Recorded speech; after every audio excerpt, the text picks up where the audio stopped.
여러분들 기후변화라는 이야기 많이 들으시죠? 요즘은 기후위기 이런 말을 많이 씁니다. 왜 그러냐면 기후변화 속에 우리가 이미 들어와 있고 막대하게 우리에 나쁜 영향을 미치니까, 그래서 기후위기라는 말을 많이 써요.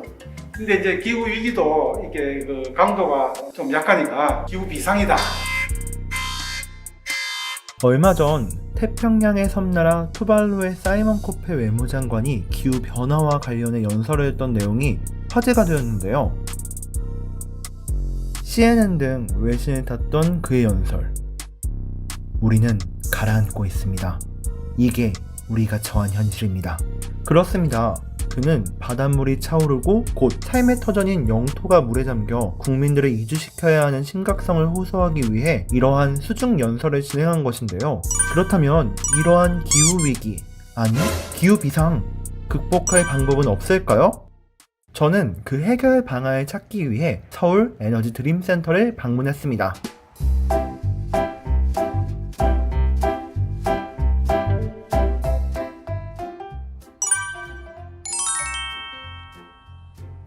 서울 에너지 드림 센터에서는 다양한 전시 해설이 진행 중이었는데요. 저는 기후변화의 현주소와 대응 방안에 대해서 여쭙고자 해설사님께 설명을 들으며 센터를 관람했습니다. 저는 우선 2층에 위치한 서울 기후변화 배움터를 찾았는데요. 이곳에서는 현재 지구에서 벌어지고 있는 기후변화 현상에 대해 배울 수 있었습니다. 특히 기후변화의 원인과 변화하는 환경, 세계 곳곳의 피해 상황에 대해 알아볼 수 있었어요. 인상 깊었던 점은 단순히 텍스트로 나열되거나 그렇게 하는 것이 아니라 시각적으로 이해를 돕는 다양한 지도와 구조물들이 있어 아이들이 공부하기에도 좋을 것 같다는 생각이 들었던 것이에요.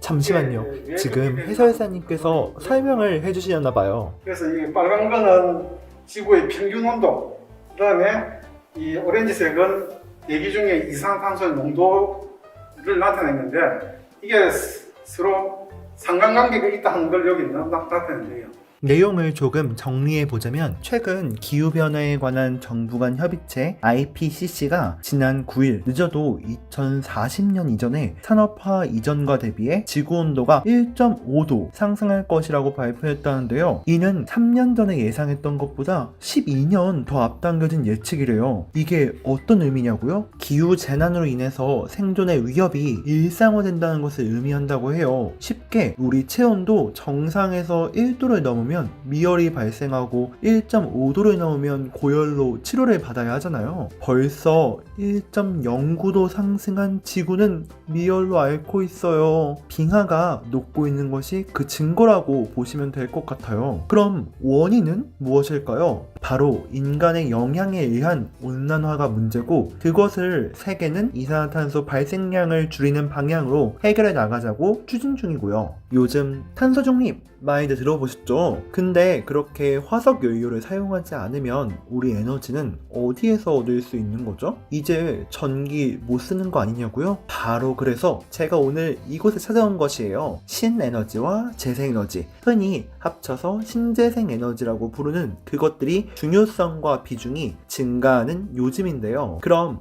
어떤 것들이 있는지 얼른 저희 1층으로 내려가서 확인해봐요.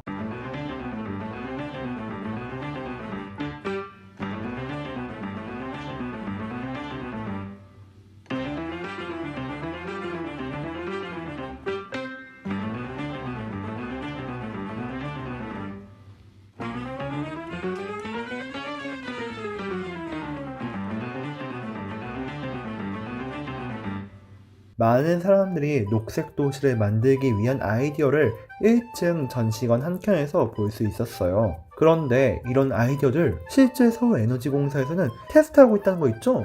그래서 선생님, 이곳은 어떤 곳인가요? 아이디어가 나오면 실제로 리얼라이제이션을 하기 위해서 갖다 붙여보고 테스트를 하면서 데이터를 내고 분석을 하는 거지. 에너지공사가 제공한 솔라 캠퍼스라는 장소예요. 선생님이 말씀해주신 것처럼 이곳 서울에너지공사에서는 16개의 협력기관에서 생산한 솔라셀 기반 건축자재들의 테스트가 이루어지고 있었어요. 여기 보이시는 이런 신기한 블럭들이 에너지 하베스팅을 목적으로 제작된 거래요. 에너지와 관련된 거니까 효율만 따지지 않을까 했는데 확실히 건축 자재라는 점에서 이렇게 미적 감각까지 추구하고 있다는 것이 정말 많은 부분을 고려해야 한다는 사실을 새삼 깨닫게 해주었어요. 녹색도시 사업은 정말 힘든 일이군요. 그래도 이렇게 정말 다양한 방식으로 연구하고 있다니 뭔가 먼 미래의 이야기가 아닌 것 같아서 새삼 설레는 것 있죠? 잠깐 쉬는 시간에도 이렇게 무선 충전을 할 수 있는 공간. 가까운 미래의 대한민국은 정말 살기 좋은 곳이 될 것 같아요. 네, 저는 지금까지 에너지 드림센터와 에너지 공사를 함께 여러분들과 투어했었던 톨이었고요. 이렇게 함께 투어를 해보니까 이 에너지 고수 분들과 여행하듯이 배우는 것 속에서 유익함을 얻을 수 있었다라는 것을 오늘의 교훈으로 뭔가 삼고 싶은데, 사실 이 에너지 드림센터 같은 경우에는 나들이를 하면서 가족들과 어린 자녀에게 에너지를 가르쳐주면서 또 에너지를 친근하게 접하면서 그렇게 배울 수 있었던 공간이라면, 이 에너지 공사 같은 경우에는 가까운 미래에 우리 집에도 저렇게 태양광 발전 기계를 하나쯤 설치할 수 있지 않을까라는 기대를 가질 수 있게 만드는 그런 실험적인 공간이었던 것 같아요. 뭔가 제가 대신 막 설레고 그러더라고요. 여러분들 혹시 이렇게 저와 함께 투어하시면서 에너지에 대해서 조금 더 관심이 생기셨다면, 저희 이 서울 에너지 드림센터와 서울 에너지 공사에서 찾아가는 신재생 에너지 투어를 아직도 진행하고 있거든요. 계속해서 진행하니까 여러분들 관심 있으신 분들은 투어에 참여하시면 좋을 것 같고요. 저는 오늘 이 기후위기 속에서 어떻게 우리가 극복해 나가야 될까라는 질문을 던졌는데, 여기 와보니까 신재생 에너지가 정답이다 라는 해답을 조금은 얻은 것 같습니다. 여러분 어떠셨나요? 저는 지금까지 여러분들과 투어를 함께 했었던 여행 가이드 톨이었습니다. 그럼 모두 안녕.